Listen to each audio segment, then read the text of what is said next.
Good afternoon, everybody, and thank you for joining us for our Grantham Career Services Career Booster webinar series. My name is Jeremy Bell, Career Services Manager here at Grantham University, and I want to thank you for joining us. Today we're going to be talking with Bank of America, who's going to discuss their Veterans Program with us, and I'm glad to present our guest speaker today, Bobby Turner, who is Vice President of Diversity, Military, Corporate Recruiting at Bank of America. Welcome, Bobby. Hey, thanks, Jeremy, for the introduction. So tell us a little bit about yourself. Well, first, I want to thank everyone for being on the call, giving us the opportunity to get a little bit more knowledge out there concerning Bank of America and what we have to offer. My name is Bobby Turner.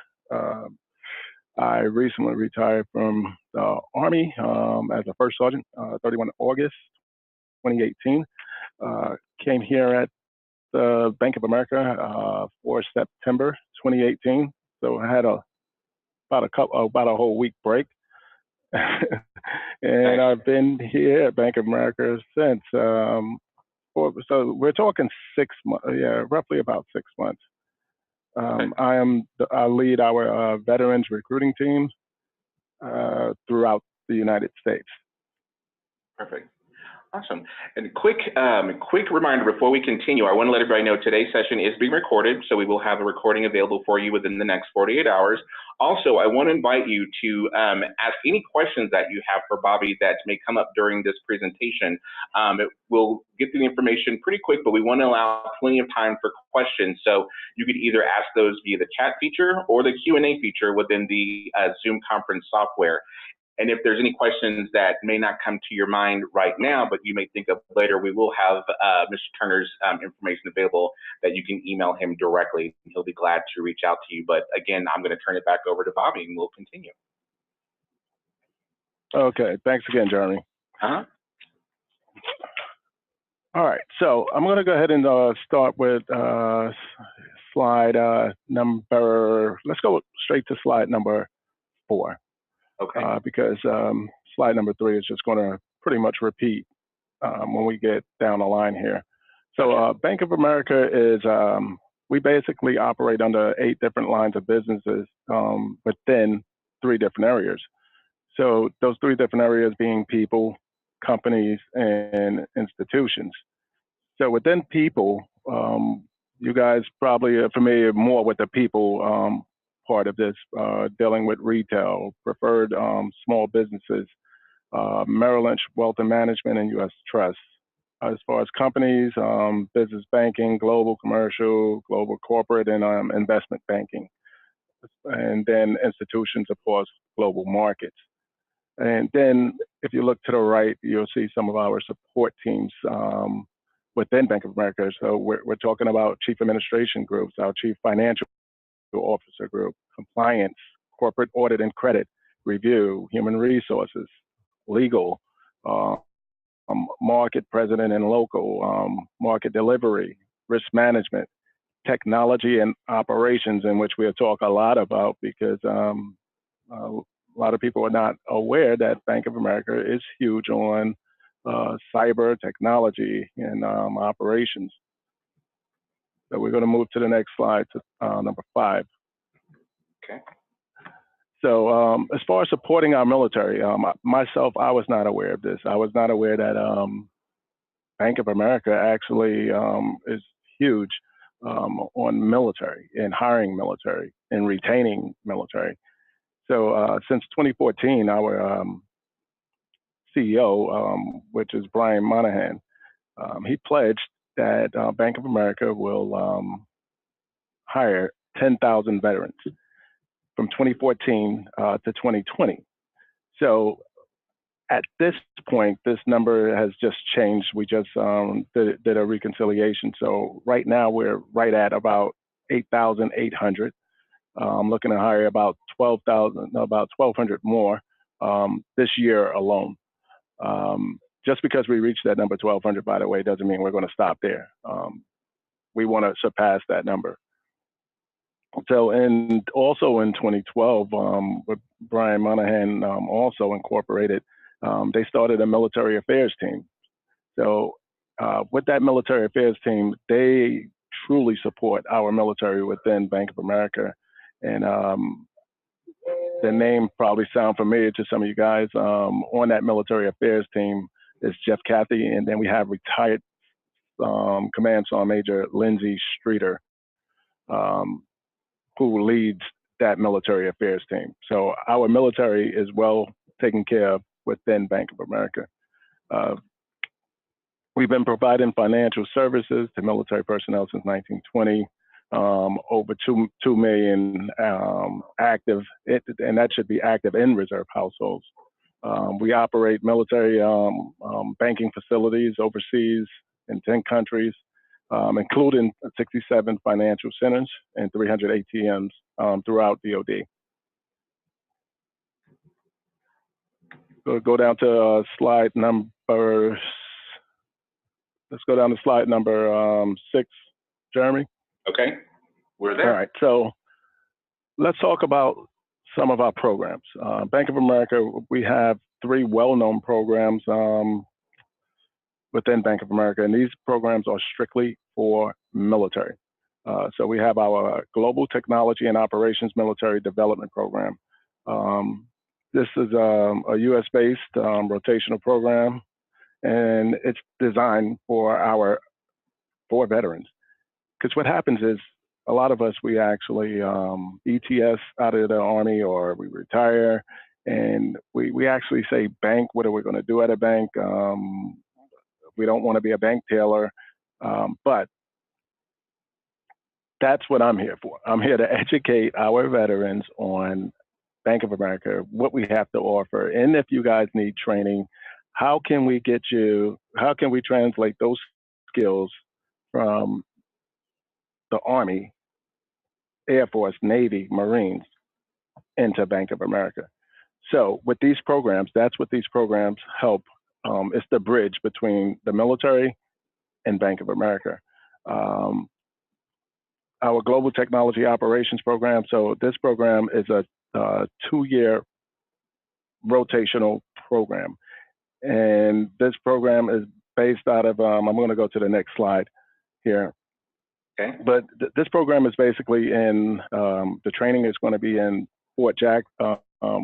Jacksonville, Florida, or it's going to be here in Charlotte, North Carolina. Now, yes, you will have to relocate for this program. If you live in another state or another city, you would definitely have to relocate to one of those 2 places for the GTNO program. For this program, you have to have a minimum of a bachelor's degree, have to be a commissioned officer or senior non-commissioned officer. That's an E7 in the Army. In the Navy, that's going to change a little bit because our ranks differ. So make sure we keep that in mind. Our guys that's on from the Navy, guys and gals, you know what your senior enlisted ranks are.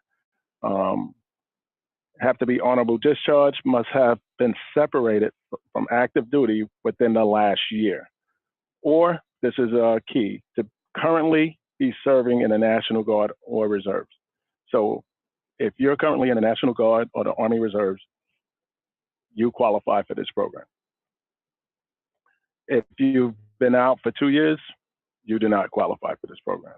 Now, if you're about, let's say, a year and a month or something like that, or you applied for the program, but by the time you actually got selected for the program, now we're at about a year and a month or a year and 2 months, we will work with that. So I know that, I shouldn't even mention that. I know that was probably going to be a question, but anyway. All right, operations technology background with a great critical thinking and decision-making ability. So bottom line is, if you're in the military, you got some type of operational background. The main purpose of this program is to teach you the banking knowledge and to be able to run the operations in a tech department. We're going to go down to slide 8, Global Technology and Operations. Additional details. program locations, I've already went over that. These are the program locations, Florida and Charlotte, North Carolina. Salary, can't exactly tell you that, but I can tell you it is. I haven't heard any complaints on salaries for this program. And full-time placements, these are the different areas they're looking to place candidates in different roles within global technology and operations. So we're looking to place you in operations managers, consultants, process design consultants, operation risk specialists, service delivery consultants, business control support managers, and risk technology. Okay, the other program that we have is consumer banking. And just let me say one more thing about the GT&O program. No matter what your MOS or your job title in the military is, whether that's infantry, whether that's a cook, whether it's special forces, most of our soldiers do very well in the GT&O program. Now, consumer banking and military program, this also is a 2-year program. Veterans are engaged in diverse leadership opportunities through programs, 2 independent management tracks. Now, this program, it's going to be a little different from our GT&O program when we're talking about, especially when we talk about location. So as we look at slide 10, the candidate profile, candidates must, same thing, must have a bachelor's degree from an accredited college, in which Grantham is. A candidate must have served as a commissioned officer, warrant officer, or non-commissioned officer in the U.S. Army. And just from personal knowledge with this program, most are definitely senior. E8, E9, I haven't seen many. It's very rare to see an E7. You got to be like a real high-speed E7 to really get into this program. But normally I've been seeing mostly E9s and major lieutenant colonels, even captains. The GT&O program, I've been seeing mostly our E7s and junior officers.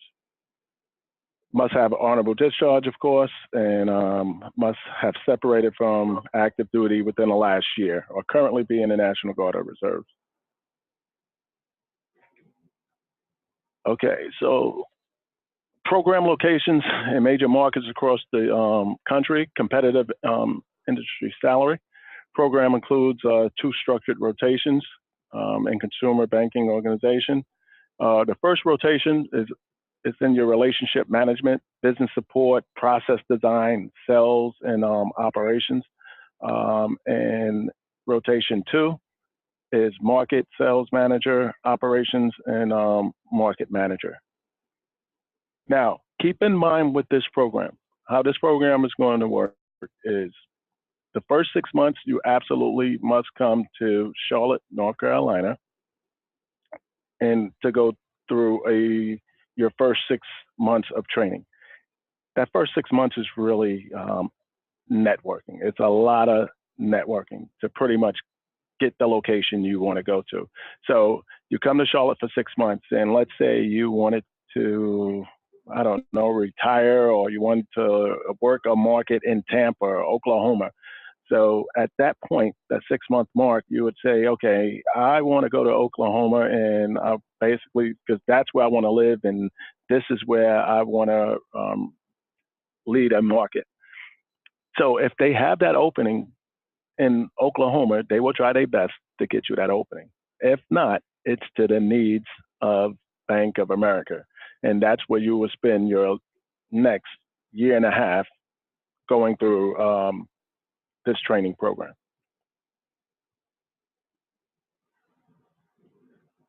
Okay, so slide 12 is our last program, which is Veterans Associates Program.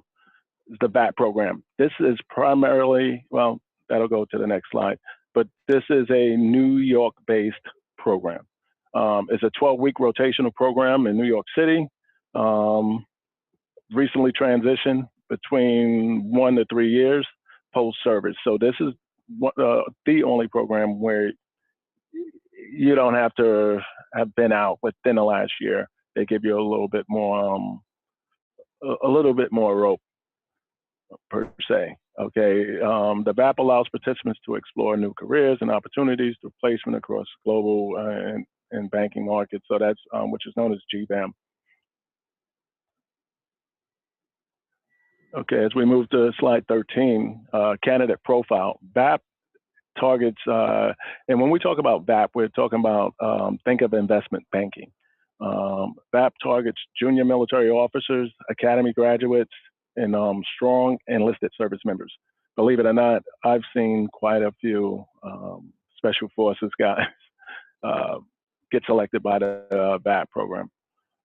Program aims to target diverse class composition, bachelor's degree with a concentration in finance and STEM. So we all know what STEM is: science, technology. Yeah, okay, and then we have active military commitment and are currently serving in the military reserves or National Guard. So the same thing applies. If you just got out of the National Guard also, let's say you just got out of the National Guard a year ago, you still can apply for this program.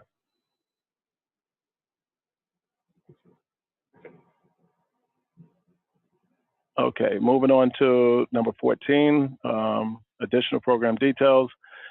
These are the different areas the BAP program is looking to put individuals in. So investment banking and capital markets, commercial banking, global, transaction service. And like I said, this program is in Greater New York.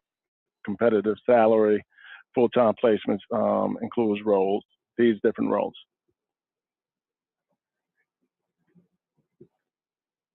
Okay, very important. As I talk to Jeremy and other online universities, a lot of our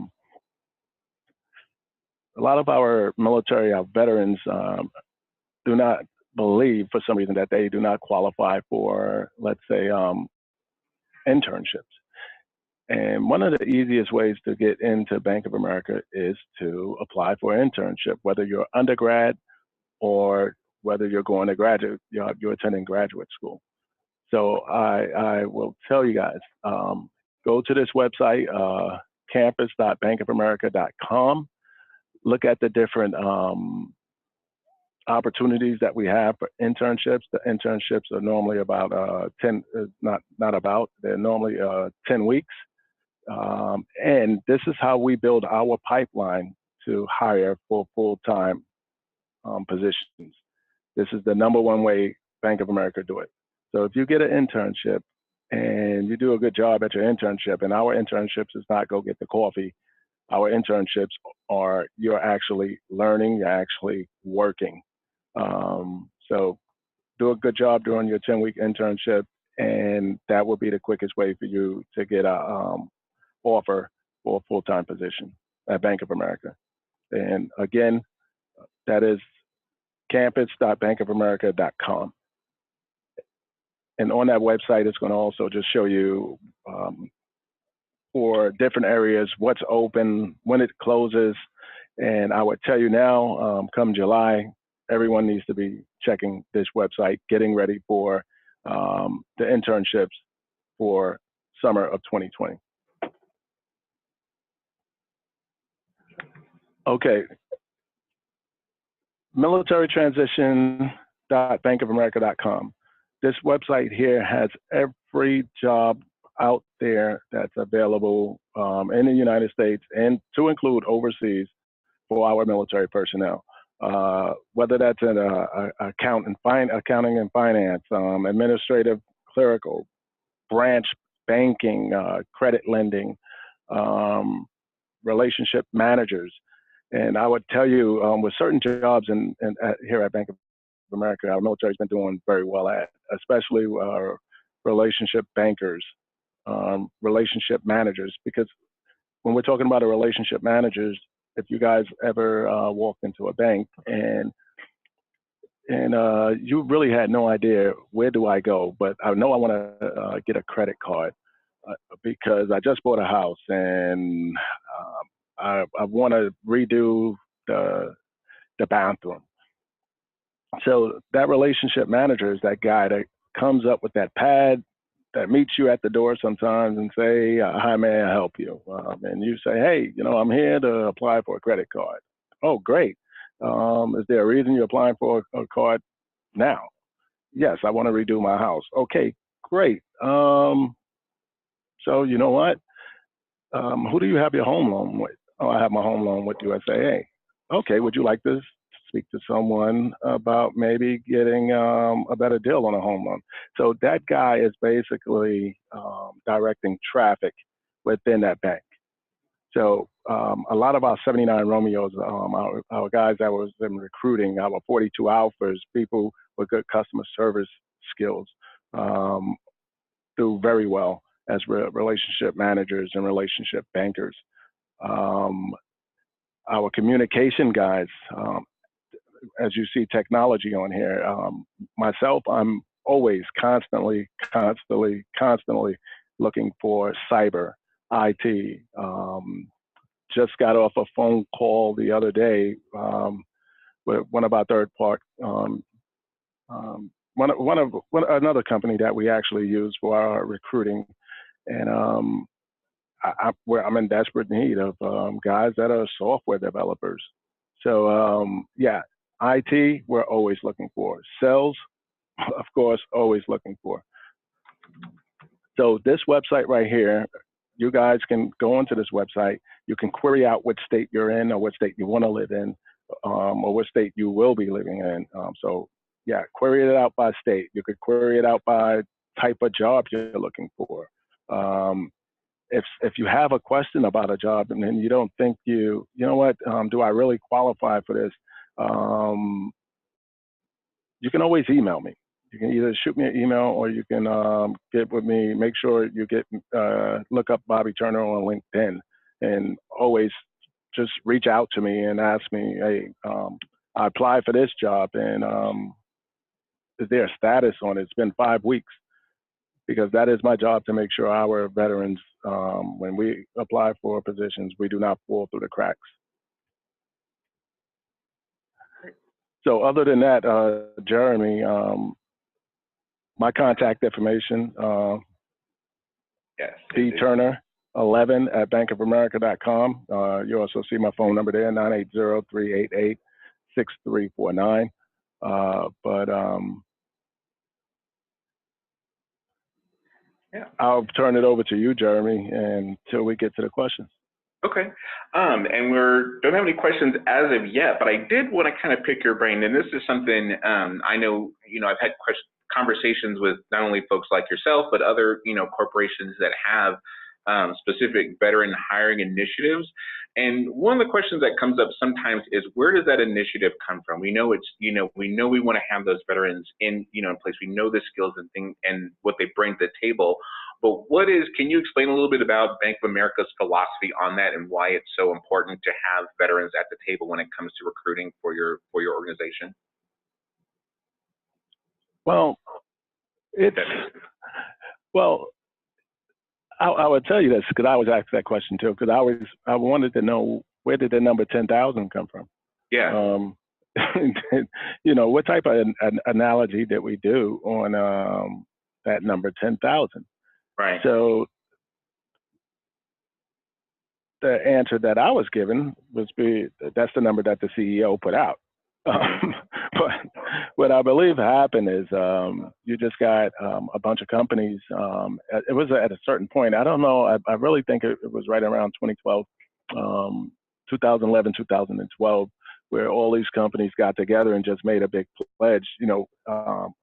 They just felt as a country, we're not doing enough for veterans. Right. Our veterans have skills. They have transferable skills. It's just that, somebody's got to give these guys a chance, and then we got to make an effort to do that. So, so our CEO, Brian Monahan, they just made a pledge. You know what? we're going to nip this in the bud, and we're going to focus on our veterans and help help them translate those skills and find good jobs when they when they transition out of the military. Great. Yeah, and it's interesting, that when you mentioned the statistics, I think one of the first organizations that I had met with, who shall remain nameless, but they had a very specific goal. It was like, we want to increase our veteran population by 25% by 2020. And I thought, wow, that's a very specific number. Right. Where did that come from? But and sometimes it's as simple as you said, like your CEO. It's like, we know there's a need there, and we just want to fill it. And I think that's that's right. Because if you really think about it, if you're starting something from, I guess this was they just started this, so there is no historical data really. Right. So with that being said, I think that just that number 10,000 sounds good to everyone. And you think about it, the big number that Bank of America hire, so that number comes out to be 5.3% of the total number of people that Bank of America hires. So if we hire 50,000 in 2019, 5.3% of that should be veterans. Okay. Okay. And which is not it's not a lot compared to 50,000 now, but no, right. But I mean, it should be doable. Not to speak for you, but it's that's where the connection comes in, I believe. Making these connections. Absolutely. Yeah. Absolutely. So we're getting some questions coming in. So Master Sergeant Anthony Scott has asked, so I start terminal leave on June 20th of 2019. How soon should I apply? Yesterday. Yeah, actually, and that was Master Sergeant Scott? Anthony Scott. Anthony Scott. Okay, so he starts terminal leave in June. So Anthony Scott, I would love to know what his MOS is. So while we're going through this call here, I hope he let me know his MOS, because what I would want to do is we're closing. It's 79R. Okay, so he probably know me. All right. So here's the thing. We are closing out for our programs now. Like we're going to have everyone for like the consumer and the GTO, those two programs. We have everyone coming down for the final interviews on the 11th and the 12th of the 11th and 12th of April. I still have about a week or two to get their resumes to my counterpart to get them looked at, so we can get them an initial interview and go from there. So yeah, he needs to get with me like yesterday. Okay, so we'll make sure he reaches out to you as soon as possible. So today would be yes, absolutely. Matter of fact, yeah, his resume he needs to shoot me his resume like right after this call or during this call. Perfect. So Jason Windmiller asks, for the Global Technology and Operations Program, is it strictly located in North Carolina and Florida, or can you be placed in other locations? And I think you kind of covered that, but if you could elaborate a little bit, that'd be great. Yeah, it's those are the only two locations for the GT&O program. Jacksonville, Florida, and Charlotte, North Carolina. But who wouldn't want to live in beautiful Charlotte, North Carolina, or Jacksonville, Florida? Who would turn that up? I hear it's pretty nice. I know compared to winter in Kansas, I definitely prefer winter in Florida. Yeah, but I would tell you with our military, and I got it. Like especially for us guys that retired, we just want to. Okay, you know what? I want to settle down, and this is where I want to be. But if we did it for the military, we can do it for ourselves. You can do one last move for yourself. And I would just tell you with the culture and the type of organization that Bank of America is, it's just something that glad I did. And you know what? I think that's something that I missed out on. Yeah, my MOS was actually, I was artillery for 5 years, and I was 79 Romeo. I was a recruiter for 16 years. With that being said, being in recruiting for 16 years, I moved and I moved and I moved and I moved. Just before I got out of the military, I made sure I absolutely knew where I wanted to live for one and what I wanted to do. But if the right opportunity came along, I would not let that stop me from reaching my goals. So we got to make some sacrifices sometimes. Right. So another question from Sergeant First Class Moore, Dwayne Moore. I'm currently active duty at Fort McCoy. When is the best time and courage to apply for the GTSAP? For the GTNO program? Or the global technology. He gave me acronyms. It was a GTSAP. I can't remember which one that was. Bear with me this one second. I think he's probably referring to the Global Technology and Operations Program. I believe so. And when was that ETS again?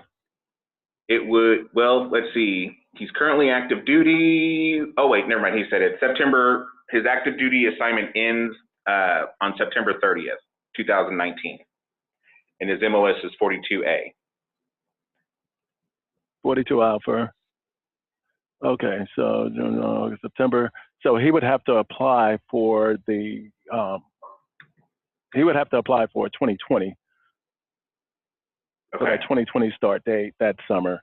So yeah, they like right after July, right after these guys start, because the start date for the GTNO program and the consumer program, the start dates is like right around July 9th of this year, this summer. So right after that, we're going to start looking at people for the next year. So right around July, August timeframe, you need to start reaching out. Okay.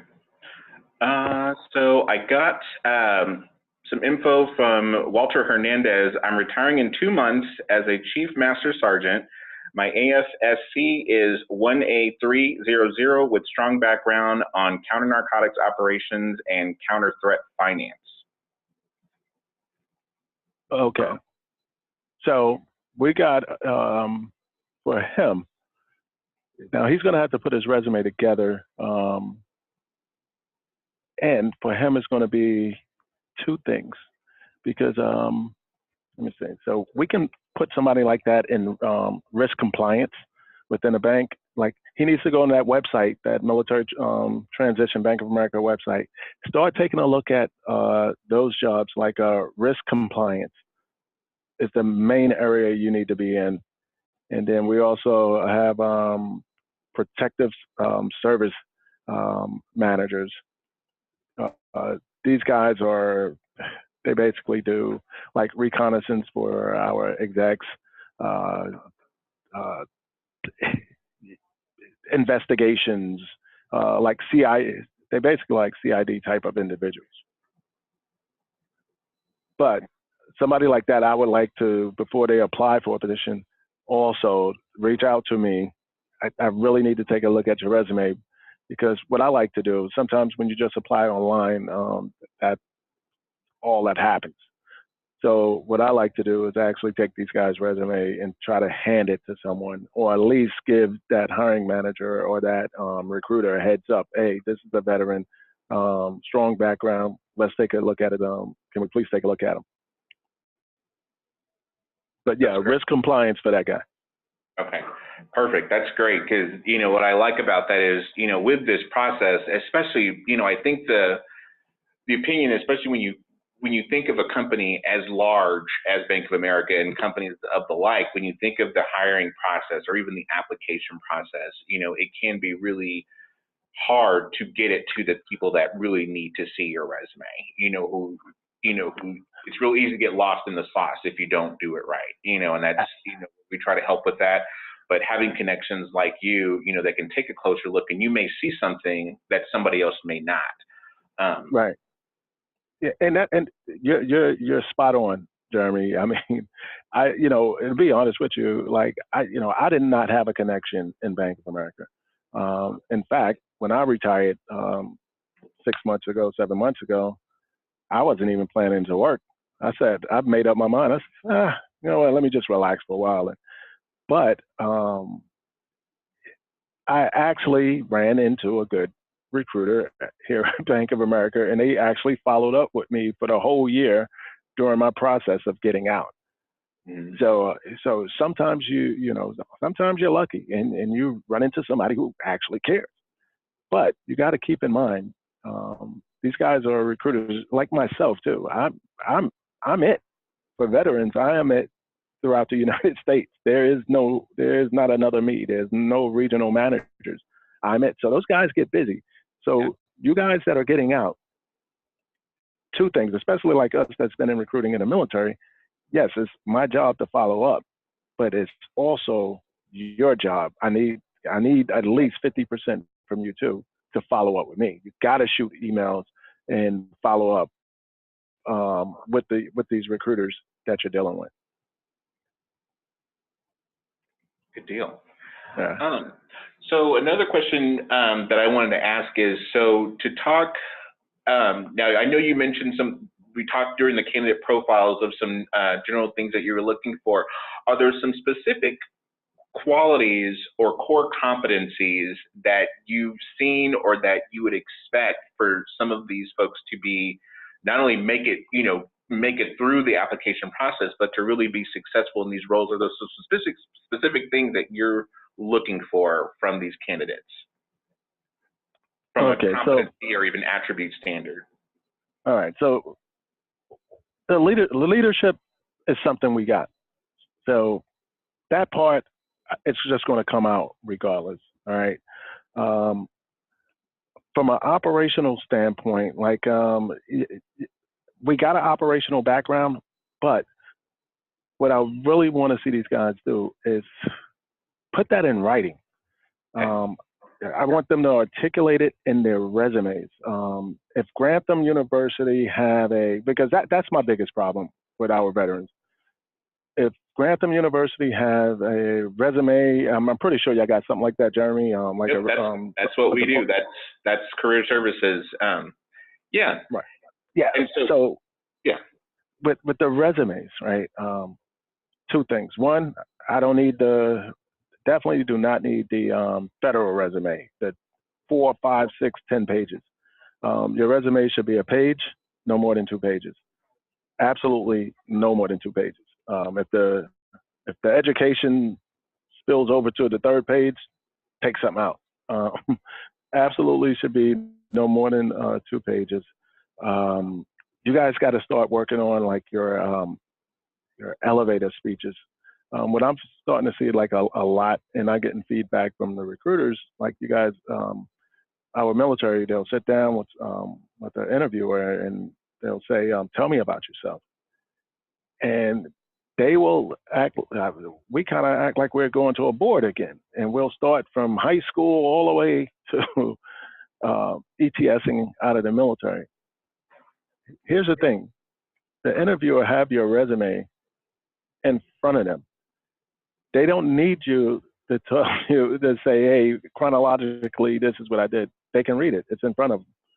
They need to know about you. Right. Yeah.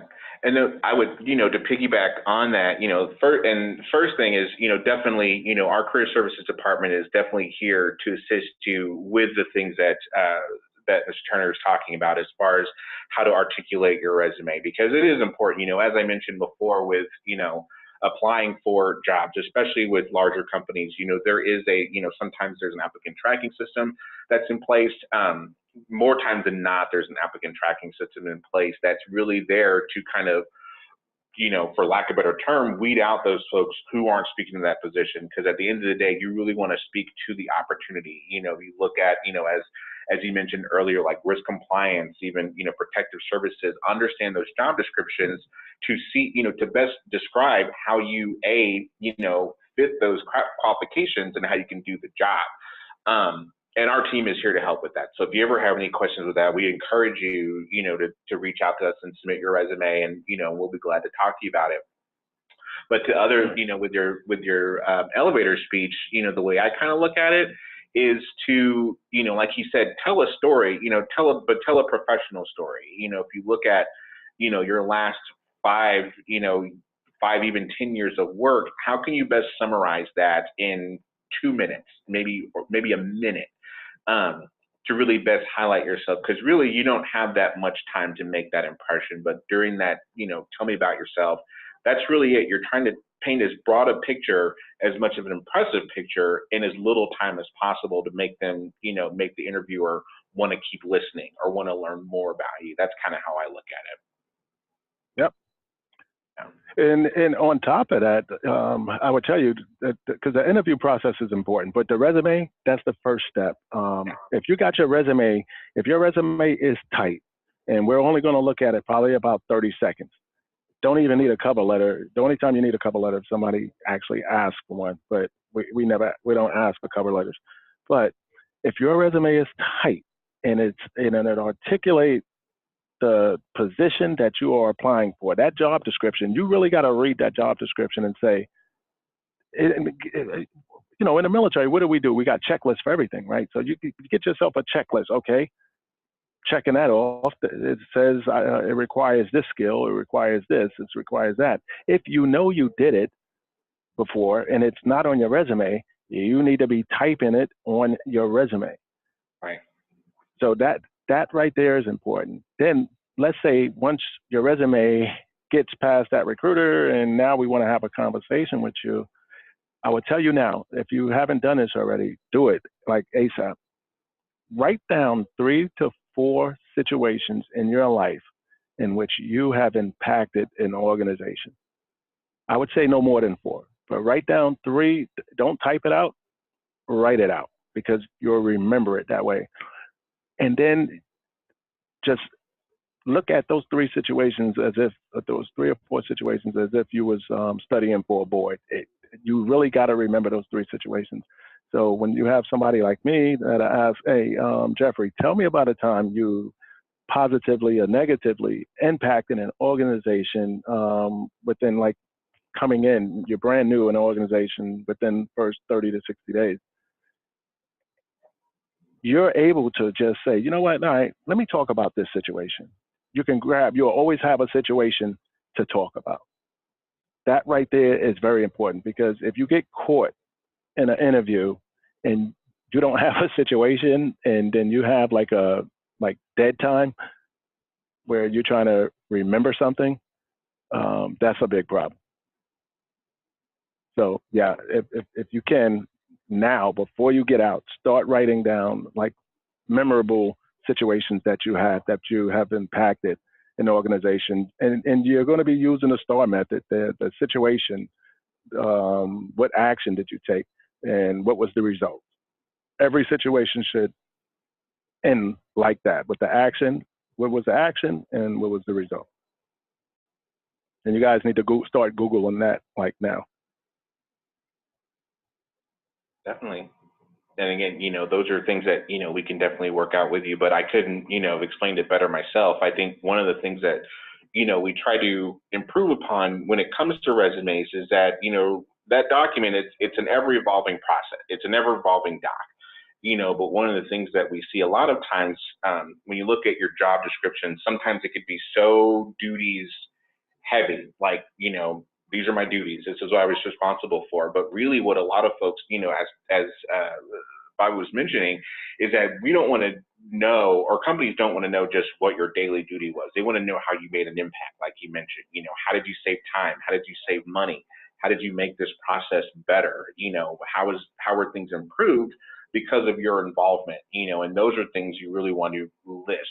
Your job description should probably be no more than like 3 to 4 sentences, 3 tops, but really should have 3 to 4 at least bullet points of how you contributed to that specific role. And I know, with all our, service members, we know that you contributed a lot, and it's just, as he mentioned, explaining that, but not only explaining that, but applying how it's going to apply to this role, that they're looking to fill.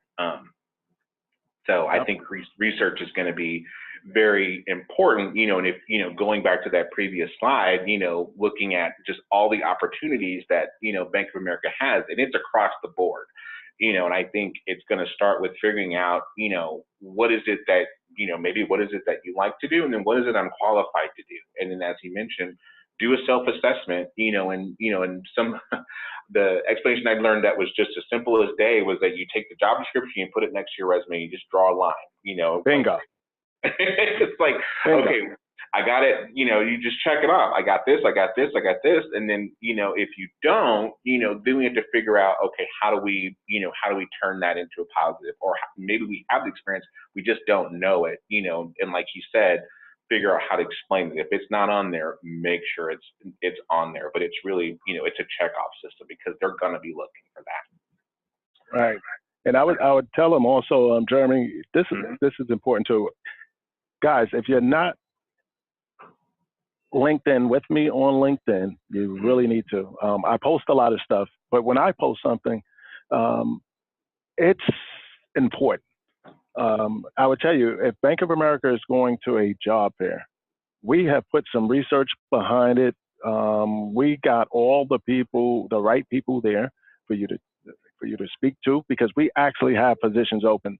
We are not just checking off a box. I don't like wasting time. I'm at that age and time in my life where I need all my time. It's important. So with that being said, get with me on LinkedIn. When we have recruit military events throughout the United States, and I'm at those events, I'm posting that. There's going to be jobs available when we go to those events. Like this evening, I'm going to be posting something else on LinkedIn. I just got this morning hot. It'll come to me like every week or something. A line of business will come to me and say, hey, we need this, we need that, we need this. I will just give you an example right now. Phoenix, Arizona. They need client service representatives. Jesus Christ, they got a lot of positions too. And Kennesaw, Georgia, client service representatives. Let me see here, Phoenix, client service representatives.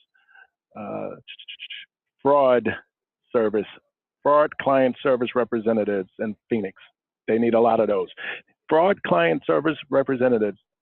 If you was a 42 Alpha, if you was a 92 Alpha, if you was a logistics guy, if you was an arms room guy, if you was a person that deal with people, customer service, you will qualify for this position.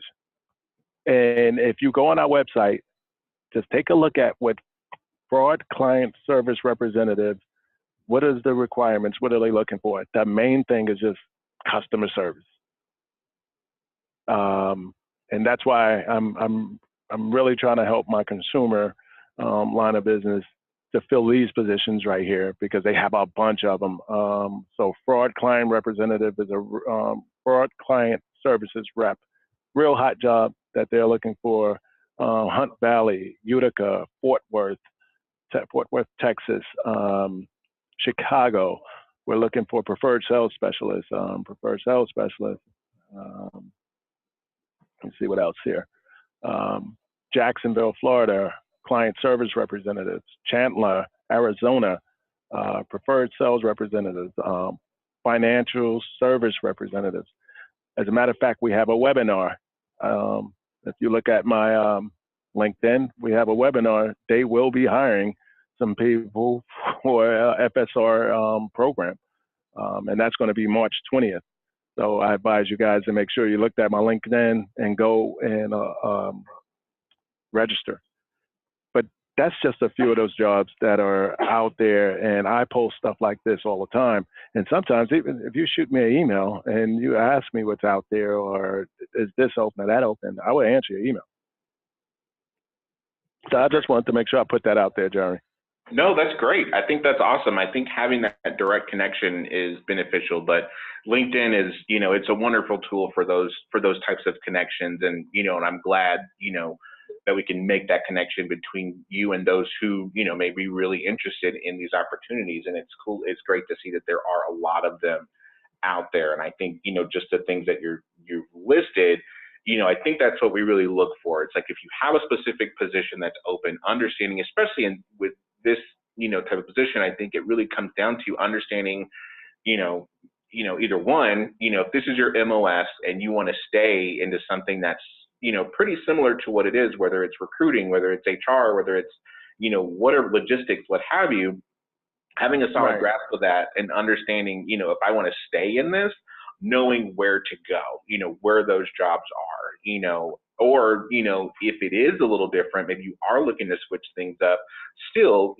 having, some variety and having some options there, and at least having people to kind of guide you around that is beneficial. And I think I'm really happy, that we were able to make this connection today.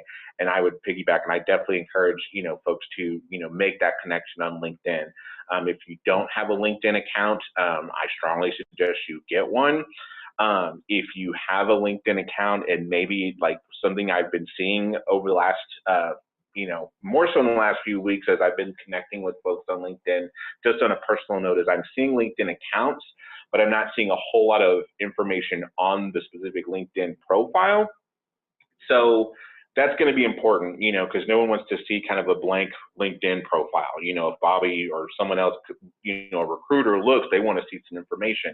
So if you've got a resume already, but you don't have your LinkedIn, up to where it needs to be sure, your resume information is included on your LinkedIn profile, because 9 times out of 10, those recruiters are going to check your LinkedIn profile.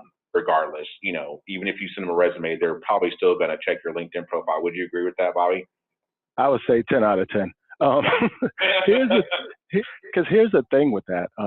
Even myself, when I was interviewing for this position, I think I had about 6 interviews for this one position. Mm-hmm. And I would tell you, each person, and of course, LinkedIn sends a notification, this person checked your profile, this person checked your profile. So it tells you who checked your profile. Right. So each person every interview, before I had that interview, the interviewer check my profile, and great, because now I'm going to check yours too.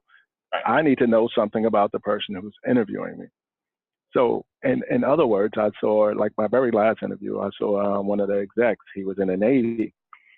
That helped me out tremendously, because when I opened up the conversation opened up by, look, that Army-Navy game that happened last year, I didn't have anything to do with that. Mm. It was a good way to open up the interview. We both laughed, and I think he forgot about even interviewing me. And we was talking about his enlistment in the Navy and, and his journey into Bank of America. So it's always good to have some type of intel on a person that is interviewing you. And you will not have that intel if you do not have LinkedIn. The recruiters here, I can tell you right now, that's why we like the one-pagers. If your one-page resume is good, then they want to go to your LinkedIn profile and just get some more details on you. May even just want to see a picture of you. May want to, what type of organizations are you with? What type of volunteering have you done? So, like your resume can be one page, but your LinkedIn can actually be in detail. It can add some more details to your LinkedIn, because we might just want to know a little bit more about you. So yeah, if you don't have a LinkedIn, as we say in the military, you're wrong. Yeah. So I've got to say, this has been like, we've really covered the gamut here today. And I think, I'm glad that we had a chance to not only talk about those opportunities, but really spend a little time also talking about some of those expectations, because those are going to be valid expectations regardless of who you apply with, as far as, Bobby mentioned some great things from the, having a resume that's no longer than 2 pages, understanding that you apply and speak to the role, do your research, update your LinkedIn profile. Those are all going to be very important things, as you navigate the career search process. And I just want to, give a reminder that, we do have those services here. My team here is here to help you with those needs, whether it's, polishing your resume, prepping your interview skills, or even just figuring out which direction you want to go. Like I mean, there are different directions, even within Bank of America, that you can go. But if you still have questions, you know, we're here to help you with that. You know, and of course, Bobby's here to help you with that. Well, we encourage you to sign up for our Career Launch program. It's a self-paced, comprehensive program we developed here at Grantham for you students who know Blackboard. It's built in Blackboard. You can do it in your spare time, and we can also connect with us to help you along the way. If you're interested in that, email us directly. It's just careerservices@grantham.edu. Or you can call us direct at 1-800-955-2527, extension 173. And just like Bobby mentioned, we also encourage you to connect with us on LinkedIn. We have a LinkedIn group on LinkedIn. It's called GU Alumni Connections. And we post career opportunities and career relevant resources on a daily basis. So it's a great way to connect with not only us, but also recruiters like Bobby and other as well. So I think we've filled our questions. Bobby, was there any other additional information you'd like to provide before we adjourn? No, just one thing though. Any information that you guys got on this call, do me a favor, make sure you pass it on to your battle buddies, to include the campus website, to include the military transition website. Those tools, and the military transition website is not just a let me apply for a job website.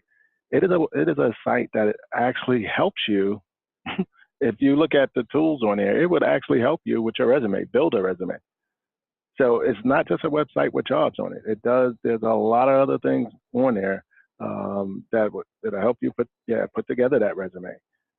If you guys need your resume looked at, like I said, before you apply for a position, and that resume is stuck in that is stuck in that database, if you reach out to me and ask me to take a look at it for you, because once you apply for a position, that's the resume that's going to be in there. And I just had this yesterday. Young lady applied for a recruiter position in Plano, Texas. She already had a resume in there, but my block of instructions to her was to fix your resume, email it to me, and then we'll apply for the position. But she applied for the position, then she emailed me. So that resume is stuck in there. So, but other than that, Jeremy, that's pretty much all I have. Great.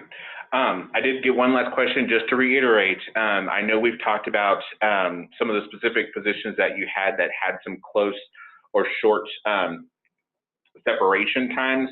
But as Bobby was mentioning, those positions that we mentioned on, in addition to the specific programs that they have, Bank of America has a ton of programs. So if you've been out a little bit longer, or you may not be totally interested in the other programs, they have positions across the board that you would be available for. I just wanted to be sure. No, I'm glad you mentioned that, Jeremy. I actually missed that. Yeah. Those military programs are specifically for military to apply for. Only military can apply for them. Okay. GT&O and consumer, they have also programs where anybody can apply. As military, we can also apply for those too, that your regular civilians can apply for, to include a ton of other programs. If you go on that website, that military transition website, you'll see we got a lot of training programs. So you don't have to know anything about banking. There are programs that we have and training programs that basically will train you for licenses, the whole 9 yards. They just need somebody with operational and leadership experience, and that's somebody that's a people person. So yeah, that website is important. Take a look at it. Got questions about it, reach out. Perfect. Awesome. And just a quick reminder, we will have a recording of this session available hopefully before the end of the day tomorrow. But again, if you have any questions, definitely reach out to Bobby for Bank of America specific questions. If you have Grantham specific questions that I can answer for you or our team can answer for you, definitely feel free to reach out to us. But we want to thank you again for joining us. Thank you to Bobby Turner. We really appreciate having you today. And this has been really fun, and I look forward to seeing y'all soon. All right, Jeremy, thank you for having me. All right, thank you.